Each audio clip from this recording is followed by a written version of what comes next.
guys, and welcome back to the Motor Recon podcast. I'm your host, Adam. I'm joined again today by Rob, but this week we do have a new guest, which is Christian, as you'll see in the bottom of your screen. What we're going to do today is go through a couple of options of our favourite engines from sort of the different types, so from 3-cylinder right up to the V12 options. We're not going to go through into grave detail of each engine, just a couple of stats there here and there. And what Christian is going to do, for a nice twist on things, is do sort of motorbike equivalents. Obviously, not many of them have V12s, V10s and V8s, but he's going to talk about some of the options that could perhaps compete with them on a motorbike level. So I'll kick us off with the first option, which is from myself. Now, it's a 3-cylinder, and it's probably the obvious option, is the Ford EcoBoost engine.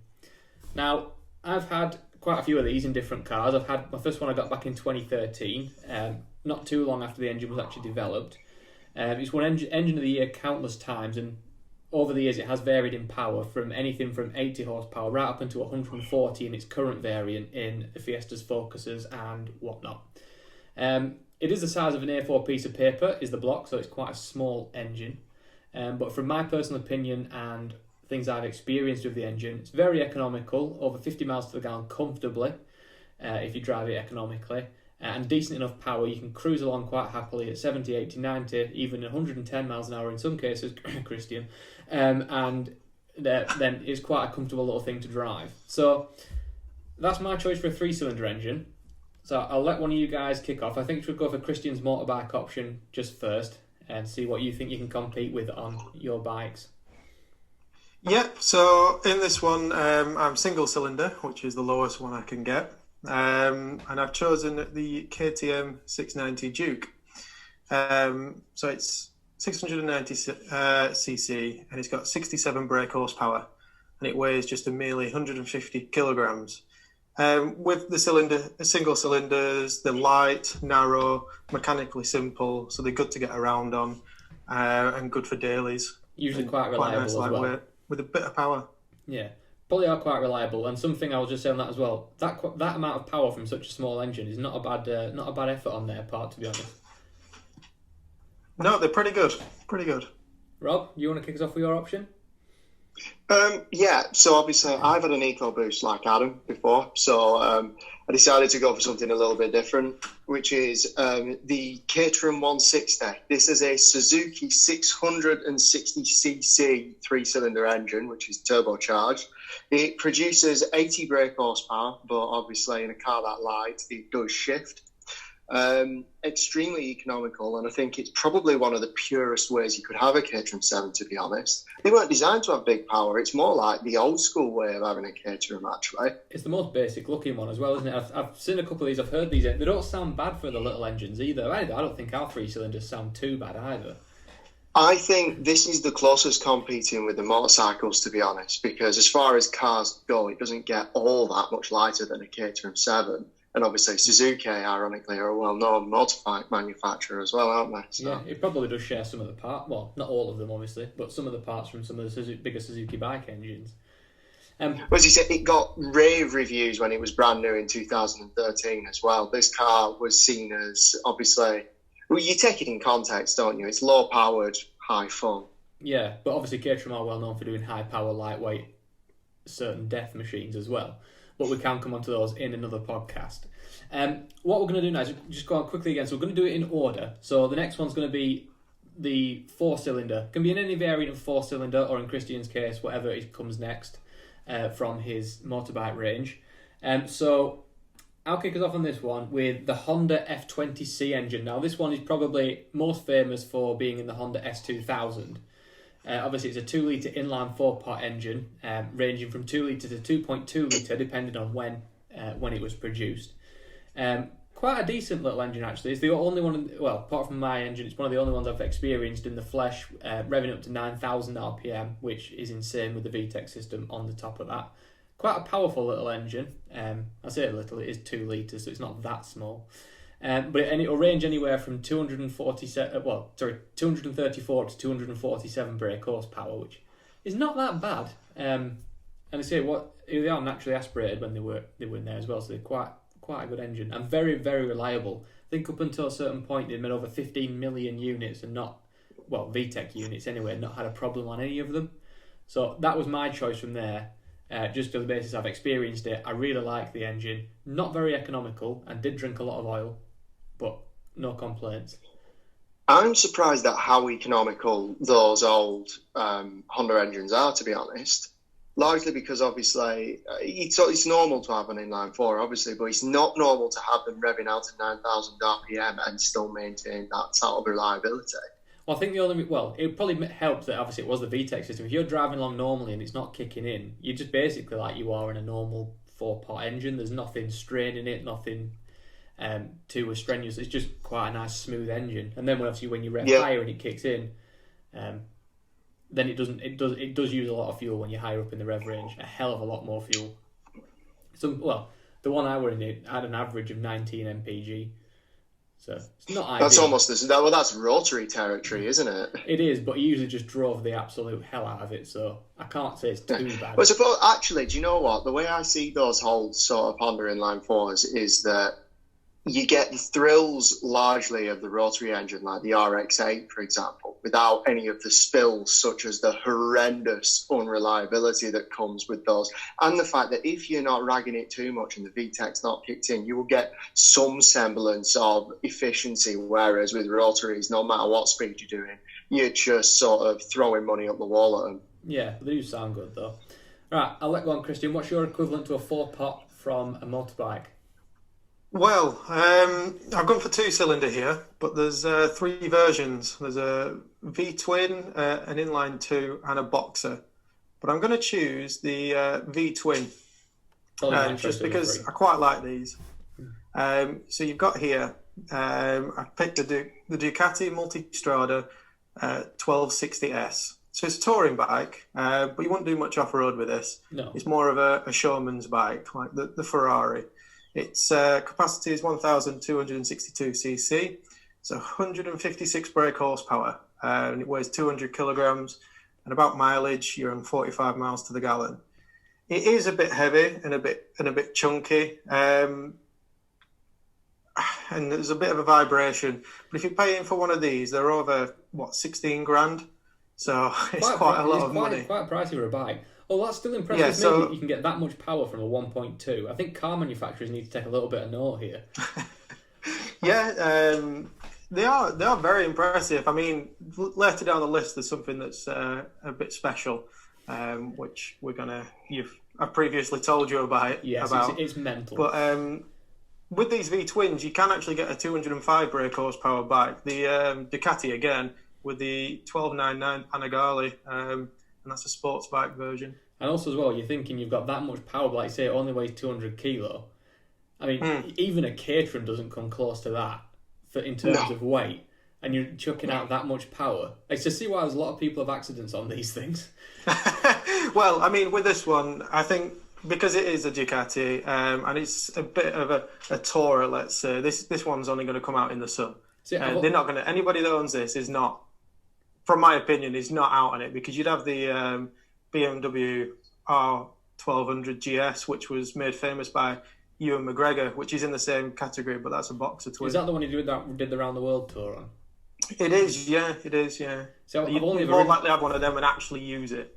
I don't know what. Interestingly, it's interesting when you're talking about air twin engines. I think one of the famous 2-cylinder air twin engines, which is similar to a motorcycle, is the Morgan three-wheeler.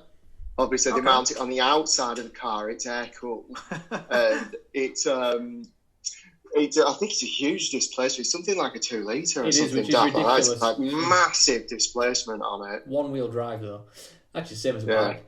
Hey, what was that? One-wheel drive? Yeah, BMW just brought out a 2-wheel drive one with an electric motor at the front. Okay, I'm going to say I'm not even going to ask how they managed that, but if that answers that question. Right, go on, Rob. What's your 4-pot option? My 4-pot is the BMW S14 engine. Now, this is an inline 4 from the 80s, and it was made famous by being put in the original M3, the E30. Yeah. So this engine did range in displacement from 2 litres all the way up to 2.5 litres, but obviously I'm going to use the M3 variant for this, as that's probably the most famous one of it all. So obviously that was a 2.3 litre with a max power output of 197 brake horsepower.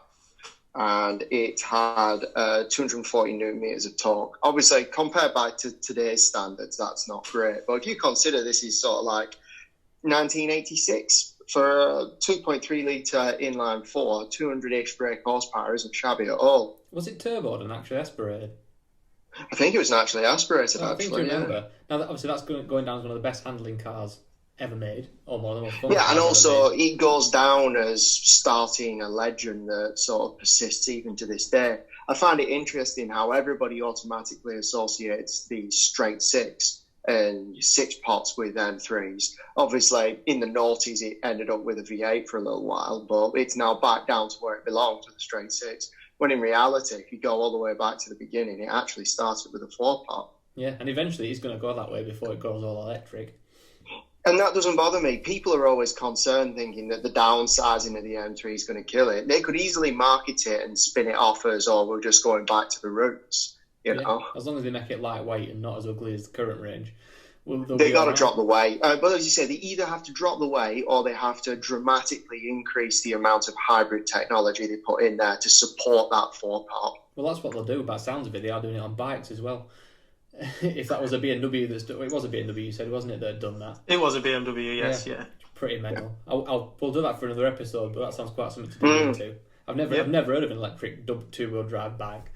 For another episode as well, we'll definitely come into the electric MotoGP variant that they're launching as well. We should definitely do that.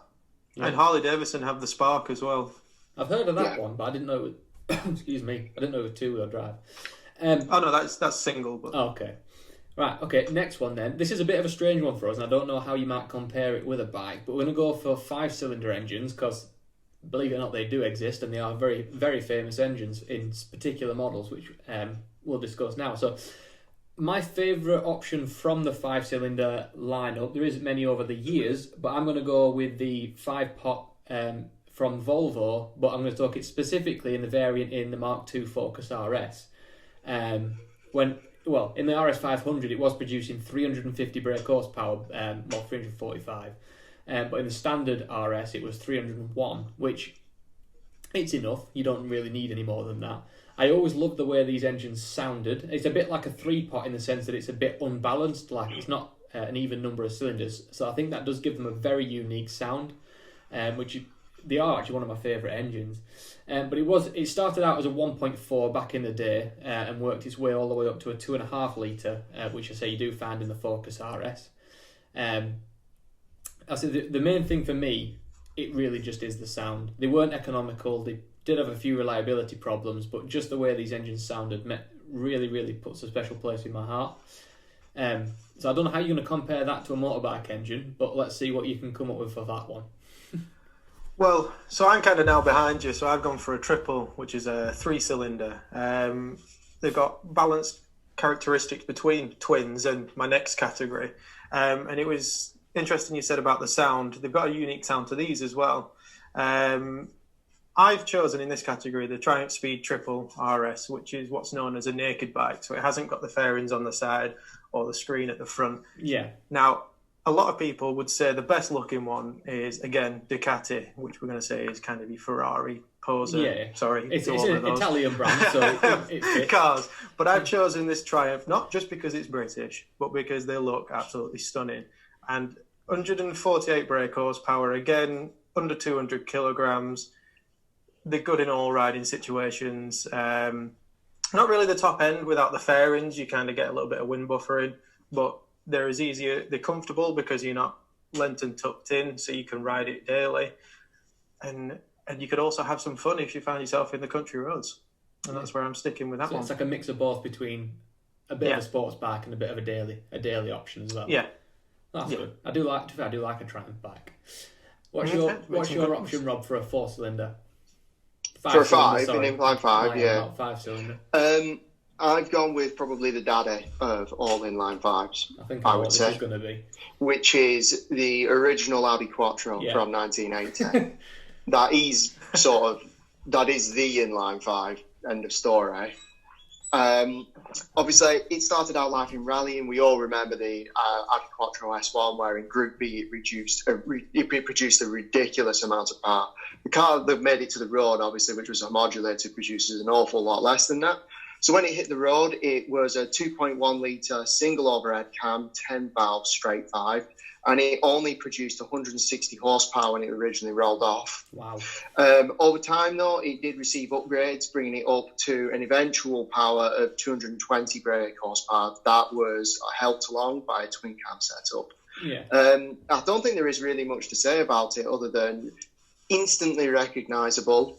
Anybody who loves WRC will know of it instantly. And I think as far as straight fives are concerned, I think it is probably the hallmark of where the standard bearer is. It's probably the most famous one that I can think of. But also equally, again, it sounded fantastic. If you haven't seen it, I'd urge you to go on YouTube and to get some footage of that car going on some of the rally stages. I would only say, the only thing I would say is, obviously, for early 1980s figures, 160 to, obviously through to 91, where it ended up with 220, they aren't bad figures at all. But compared to what you were seeing on the Group B stages, they're virtually nothing. So that's the only potential letdown you might have with it. It's obviously the engine, when it was in Group B, was producing inordinate amounts of power. For those who ended up buying the car, they ended up with something a lot more sane. Yeah, but you can't put like 600, 700, 800 horsepower in a road car in that era when you probably didn't really have airbags. You didn't have in the words of the traction control or anything like that. You'd have just died. So I can get why. It's one of those, isn't it? I would have liked them to have made one crazy road-going version, though. The closest you could get to Group B. Yeah. I'm not saying make many of them. I'm saying make 3 or 4 of them. Yeah, selling for a couple of million a piece. Yeah, but I suppose that's more that's come along in modern motoring, hasn't it? These super special variants that sell for a very high premium. That wasn't really something major back then, was it? Not really, no. And the only reason they made a few couple of cars just because either they ran out of money or something drastic happened. Right, okay, so moving swiftly on, we're going to go to the 6-pot or 6-cylinder. So I'm going, in my case, probably again, a very, very famous engine in its class is the 3-litre Alfa 6-pot. So again, they first did this back in 1987, but again, it came right up into the 2000s, so it's quite a long-running engine. Originally started out with around 185 horsepower, but later on in its life started working its way up to about 197 and just passing 200. It got all the way up to 207 in the latest, guys. One of my favourite sounding engines in what I would consider an ordinary car. Obviously, this is excluding things like your racing cars and whatnot, but very, very, very nice engine. Probably one of the best things that Alfa ever did. When some of the cars and the other reliability issues were very questionable, people still were buying them just for this engine alone, particularly in the 80s and 90s. But again, it had multiple different forms, from 2.5 litres to 3 litres, you name it, it had everything. But the most famous one, I think the car I would have it in, was the GT V6. I think that for me would be my choice of car with that engine. For me, with that engine, depends if you're willing to build it yourself. Because if you are willing to build it yourself, obviously you can get Lancia Stratos kit cars that use that engine as the power plant, because obviously the Lancia Stratos originally in the 70s came with a 3-litre V6 from Ferrari. So ironically, it's the closest thing you can get to drop into a kit car for reasonable money. So if I'm saying I can build it myself, I'd definitely have a Stratos kit car with that engine. Yeah. Otherwise, I'd definitely go for your pick any day of the week. Yeah, that sounds good. All right, then. What can Christian offer us on a motorbike from a 6-cylinder? Well, so my next 2 are actually going to be 4 cylinders, but the different variations. So for this one, I'm going for the V4 variation, which is smooth with a torquey power delivery, quite narrow profile, so they can be quite nimble with a low centre of gravity. The problems with them are they're expensive to manufacture, and they can be a lot heavier than the inlines, which is the one I'm going to do next. Now, the bike I've chosen, you'll know the manufacturer. I've chosen the Ariel Ace, but you might not know that they've done a motorbike. I was lucky enough to sit on this at Goodwood a few years back. So this again is another naked, but I like this naked because the frame is kind of on the outside and it's milled from one block of aluminium, hand carved by somebody basically. 1200cc, 173 brake horsepower, and you can actually get a pillion seat that kind of just hovers on the back as an addition. You kind of bolt it on the side and it's just a suggestion of a seat there. Yeah, you'd be brave to go on it. Yeah, so with the frame, it took them 70 hours to machine it out as well, and it looks impeccable, and you can tell it's made by Ariel as well. Yeah, well, this is. I remember seeing this with you at Goodwood. It is a fantastic looking bike. A lot of people don't actually. I'm a bit of a fan of bikes, particularly more the way they look than actually getting on one. Because I'm terrified I'll kill myself. But I do really, really like the Ariel Ace, and again, I love the Ariel Atom. I love everything that company does. But for me, as bikes go, it's probably my second favourite. I'll tell you what my favourite is at the end, but probably my second favourite of the bikes. V4s are interesting. Obviously, the same reasons you've cited why they're not all that common on bikes is the same reason as cars, which is when you compare them to an inline four as far as a car's concerned, they're more expensive and more complicated to make. With an inline four, you only need one camshaft, whereas if you go for a V4, you're going to need two, for example. So it already makes it more complicated. I'd say the most famous car with a V4 engine for me is the Porsche 919 Le Mans racing car. That had a V4, which was mated to a very sophisticated hybrid system, as we all know. So I was just saying, I find it interesting that clearly the same reasoning for bikes as to why they're not all that common is the same as for cars as well. No, makes a good point. Yeah. So what's your second option then? Me? You got an inline four. I've gone for the Kawasaki H2R. It's 998cc, but this is where you might be surprised. It pumps out 322 brake horsepower. God damn. And it only weighs 216 kilograms. Is that the track only one? It is a track only, sadly, but it can theoretically reach 250 miles an hour. Well, 240 odd, theoretically, and you're just holding on with your hands, your thighs, and possibly what's left of your feet on the foot pegs. And some big kahunas. It was bad enough when I was on the back of your bike and we were going up to Lake District. Now, I had the helmet on pretty tight because I've been on back of bikes all my life, but having that, and when the wind over 100 miles, 60 miles an hour, the air pushes up on your helmet like quite a lot and sort of lifting your head up. So trying to keep it on at 240 mile an hour is. You're going to need some very specialist kit to do that. The road version of this bike, just the H2, still impressive, still the same size engine. It's not on as much of a diet, and it's got 228 brake horsepower, but still at 240 kilograms wet and 228 brake horsepower, you're getting places fast, and that's including the morgue. Yes, to be honest. That's why your bikers are known as organ donors in hospitals. Yes, we are. As far as my choice for a six-part is concerned, I'm going to go for probably, it is a classic, which is the Jaguar E-Type Series 1 that had a 3.8 litre straight six. And you got to consider that this is 1961, that was producing 265 brake horsepower, which pretty good figures for back in the day. I think that's also why they sold so many, because at the time they were a lot cheaper than the Ferrari. It was on half the prices of the Ferraris of the time, but exactly similar, if not more power in some cases, and a much prettier car. As I said, and I think obviously out of all the E-Type variants that came out following that, I think the Series 1 and the Series 2, which both had the straight six, the 3.8, they've endured far more. Obviously, they ended up putting a V12 in them later down the line, but I don't think they're anywhere near as alluring as those earlier models. No, I agree with you on that front. But it's actually one of my favourite sounding six pods as well from the classic era. Yeah. They do sound good, them old E-Types. Right, hang on. So let me go. So one of my options for the cylinder. Now this is where you might struggle, Christian, to keep up with us on this point. Power-wise, anyway. Still, bikes are 10 times faster. So what we're going to go for in this front, so this is the 8-cylinder option, and I'm going to go... Oh, Siri's kicking in, ignore that. So is the V8 from Ferrari. Now, I know this has been going for a hell of a long time, since the 60s. I think they've been doing the V8s and the Ferraris.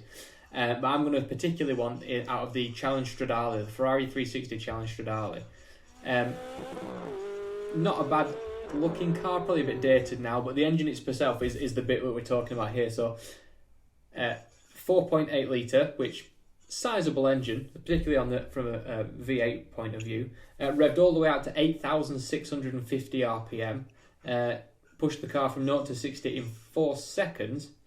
But the engine power itself actually wasn't that much. It was only producing 419 horsepower, which when you consider it's a 4.8 litre V8 engine, it's actually not that much. And I have driven a 360, not a CS, but I've driven a 360, and it did, even for me, feel slow for the time. But the one thing that stood out for me was the sound and how smooth that engine was.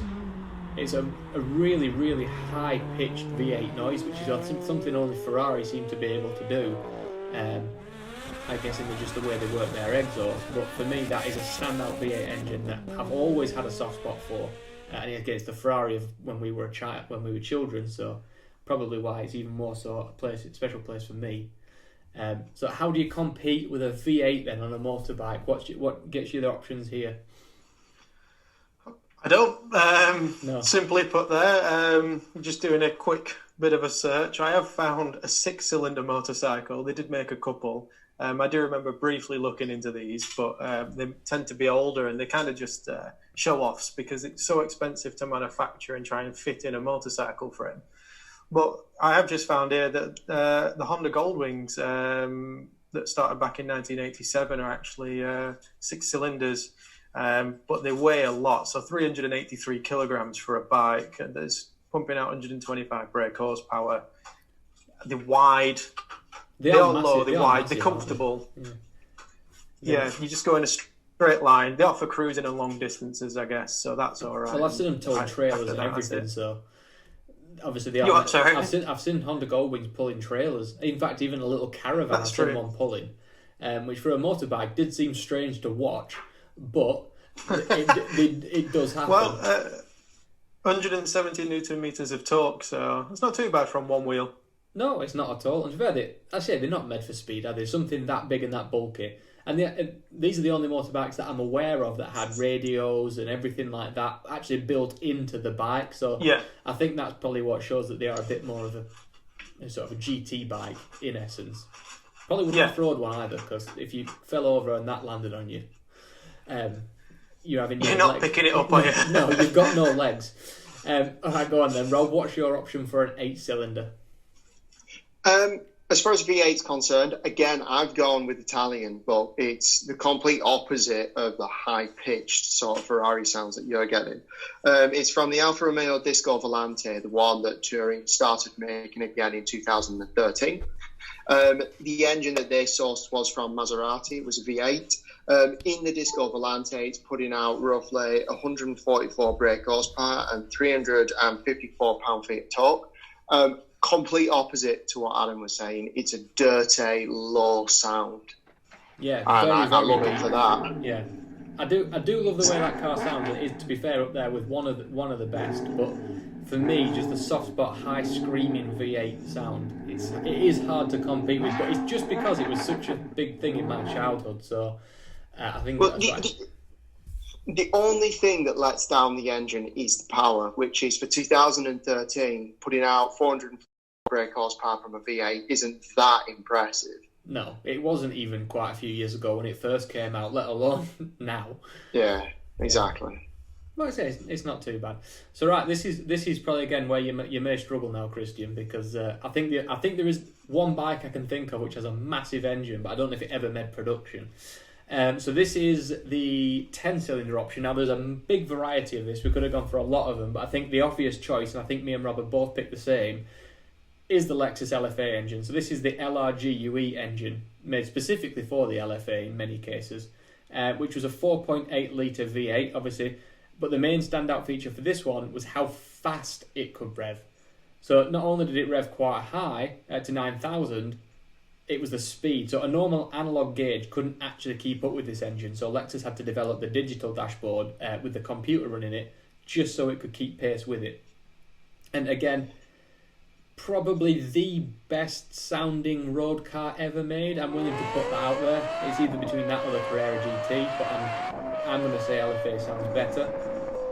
I'd say the LFA is the closest sounding to, if you remember F1 back in the early 2000s, which are the naturally aspirated high revving V10s, the LFA is easily the closest road car that has ever got to making that sound. Oh yeah. High revving, fast revving.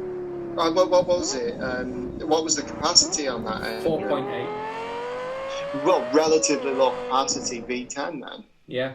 And there's a lot of stories behind that engine. We might save that for another episode, but it's the noise.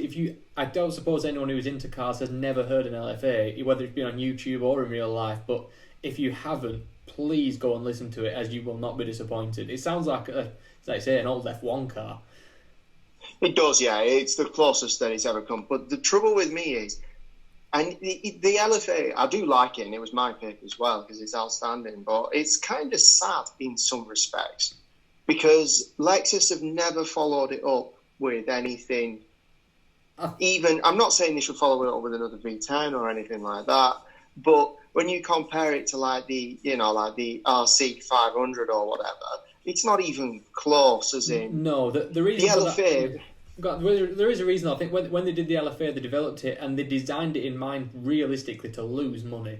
Every car they produced, I think they lost a lot of money, and not every manufacturer can afford to do that. I know they're owned by Toyota, which is one of the biggest in the world, but you're not just going to throw money at something just because you can. It doesn't make any business sense to do it in a lot of respects. And they only made a couple of them, and even now they're commanding a fair amount of money, but I don't think that it sort of took off in the way they were hoping it would.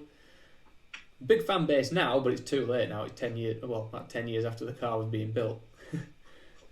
Yeah, it's true. It's just always tainted it for me that it showed Lexus clearly had the engineering prowess and sort of the technical ability to produce world-beating supercars. Yet it's never really, at least in the UK, for example, they've never really trickled down into that sort of staple brand.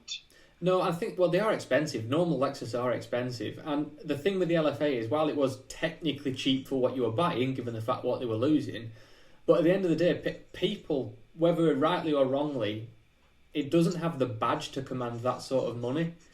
When you think, it might be a better car, it might be faster, it might look better, but people are just going to go and buy a Lamborghini or Ferrari. And it's sad, but true. Right, hang on. So the next option, do you have one for this, Christian, or?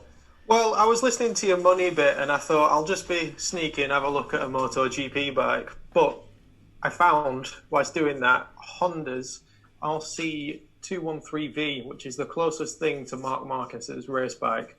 You're speaking about money. There's not many people going to buy one of these at 188,000 euros. And when you look at the output, you might as well get the H2R for 48 grand. You can have 212 brake horsepower, 170 kilograms. Doesn't have any other specs than that because I'm pretty sure nobody's bought one yet. So that's as much as I can get up to there. I'm just going to continue having a look through and see if I can find anything. They probably only made that bike just to give the MotoGP riders as a gift. Well, you say that, but they're making 250 of them according to this. Hang on a minute. I'm just going to go to the nearest mental asylum and find 250 people to spend 148. It doesn't say sales of it though. So. Yeah, we're building 250. We haven't sold 250. One a day. Yeah. To be fair, that's slow for a bike, isn't it? But I suppose if this is going to be the closest thing to a racing bike you can buy for the road, kind of makes sense. Yeah. All right. So I will mention, I don't know what engine it had. I don't know if you could just quickly Google it, but what was the Dodge Tomahawk? That was a silly concept. I've just written turbine bike in. Oh, right, I was going to say that was a silly bike, wasn't it? That was a concept thing done by Dodge. As far as I remember, they did one with a Dodge Viper engine. I think that was the Tomahawk. But I don't know if that was a V8 or a V10 because they've had both, haven't they? 8 litre, 20 valve, 500 horsepower. 680 kilograms. 2-speed though. What's that? Forward and dead. I'm not Yeah. sure. Set off and die. There we are. Job. Yeah. So Okay, so the next one. So I do remember that bike. It came out a long time ago. I had the Hot Wheels toy of it. I think that's the only reason I remember. sorry it to existed. interrupt here. It says it's got a capability of 420 miles an hour. Anybody want to have a go? No, you're all right. Thanks. I think I'll pass on that option. It doesn't have a windscreen Ratchet either, strap, does it? yeah. No. Yeah, no windscreen either. So you're just going to get killed. Imagine a bee hitting you in the eye at that speed. Oh, go right through your head.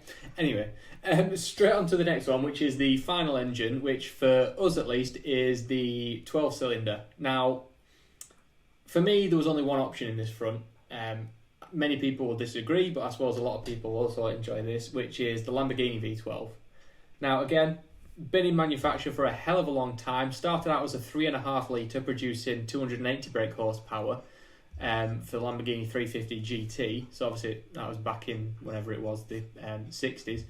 And now right up into the current form, it's running at a 6.5 litre V12, but it is pushing out slightly more power at 774 brake horsepower. Now again, naturally aspirated, no turbos.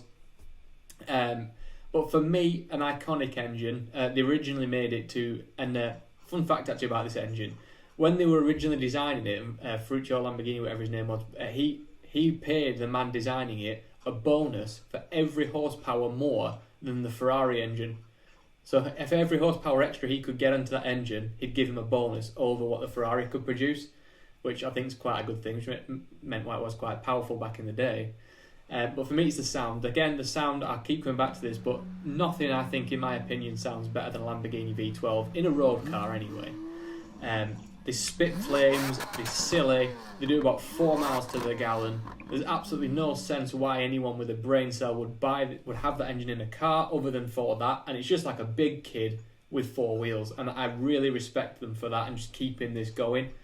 And I was about to say, yeah, because as far as V12s are concerned, since Aston Martin sort of chucked in the towel on their naturally aspirated 6-litre V12 and sort of started turbocharging for the DB11 onwards, they're essentially the last out there now, aren't they, with the naturally aspirated V12s? I think Ferrari still do it with the 812, but yeah, I think other than but that must be going soon, though. I think surely. it's going with hybrid next, or at least being attached to a hybrid or turbos. But yeah, it seems Lamborghini are just sticking that in there. And it's not like they haven't got a parts bin to rummage round in. They've obviously part of the VW group, so they could have any engines they want with probably as much electric and hybrid systems as they can shake a stick at. Well, let's not forget, VW have the VW ID, which we saw going up Goodwood. If anybody can give them the relevant electric technology to sort of push them forwards, they're in the right organisation. And they own a stake in Rimac as well, so... Yeah. It's all places to go, but I think for me that's probably one of the most iconic engines. Some would argue it's the Ferrari one, but I prefer the Lamborghini one because it's big, daft, and spits flames. So I'll let you go on with your option then, Rob, and then we'll see what Christian can come up with for a 12-cylinder rival. Mine has fallen deeply out of favour as time has gone on. And the reason I like it is because it is sort of like a timestamp in a bottle. Probably one of the most famous cars out there, certainly the most expensive. It's from the Ferrari 250 GTO, and it's their 3-litre naturally aspirated V12 from back in the day. I'm going to go for the 250 GTO variant. Obviously, they did 250 LMs, they did 250 California GTs. So you have a wide variety of cars you could choose from. But I've gone for the GTO. It produced approximately 300 brake horsepower, which, considering that it was back in the day, was quite good. I've gone for sound as well. Yeah. Because obviously it's a sound you don't get anymore, and much like the naturally aspirated V12s in the Aventador, that's soon going to disappear probably. Yeah. This is a sound that disappeared a long time ago, which is a very small capacity V12. Yeah, and also as well, back in the day, they didn't have to have things like particulate filters, they didn't have to have all this modern regulation to dumb the sound of the engine down, which is even why the Aventador S sounds a lot quieter than the Gen 1 Aventador. It's just modern regulations are ruining the cars. Some would say for the better. Obviously, it depends what you're into and if you care or not, which many of us do. All right then, Christian. What can you come up with on this front then? Well, I've got the MTT Y2K turbine bike, which has a Rolls-Royce Allison C20 engine. Is that a which plane engine? is Yes, it is. It's a turbine bike. So speaking of sound, I'd love to hear what this sounds like. But You'd be I don't dead. have $175,000. 420 brake horsepower, 500 pound of feet torque. When it came out, it was the most powerful production motorcycle. Saying that though, it's only got a top speed of 227 miles an hour for a motorbike. Oh, cool. I wouldn't even bother. I wouldn't get out of bed for that. Yeah, come on. Nothing. But You are still, literally strapped to a jet. yeah, well, it goes with the name crotch rocket, doesn't it? That's Yeah, that's that practically literally what is. that is. The one thing that amazes me though, I know you said the price, and it does sound, it is expensive, don't get me wrong, $170,000. But when you think how much a plane engine actually costs, I don't think that's that bad. Well, no, I neither mean- do I. They're going on eBay for $114,000, but bargain. you'd have to travel to Arizona to get one and come back. But they're not legal over here anyway, or over there, to that matter. No, I'm assuming it's just drag bikes in that essence. Yeah. Because we have seen that. We have seen that. Was it? I was about Rocket to say, or we Jet? have Goodwood, he seen went this up in the hill. Goodwood, haven't we? We have, yes, doing the hill climb. Was it that bike or was it that? Was it Max Power doing the Yeah. the drifting and stuff Yeah, like it was. that? But that was a turbine engine, wasn't it? Yeah, I'm pretty sure of it. It Yeah. did a hell of a I lot do of remember snot. it being apocalyptic. Yeah, oh yeah. To be fair, actually, that's actually we can do a proper special. But we did.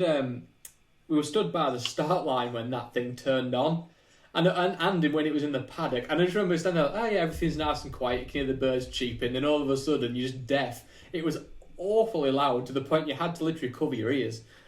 Yeah, But I do recall. insane. Respect the man who builds them. Absolutely for doing something that daft. Well, Well, it's like, one of the sound that made my ears bleed from Goodwood is definitely when they roll out the early 2000s F1 cars. yes. Oh, it is. Yeah. That's a whole other episode we can go into there. So I'm gonna have to wrap us up here. Yeah. We're coming up to time. But as always, any of you guys listening who want us to discuss a specific topic, let us know in any of the social media links below, and we will do that for you. If not, we will be back next week with another episode, and we will see you then. So see you later. See you later.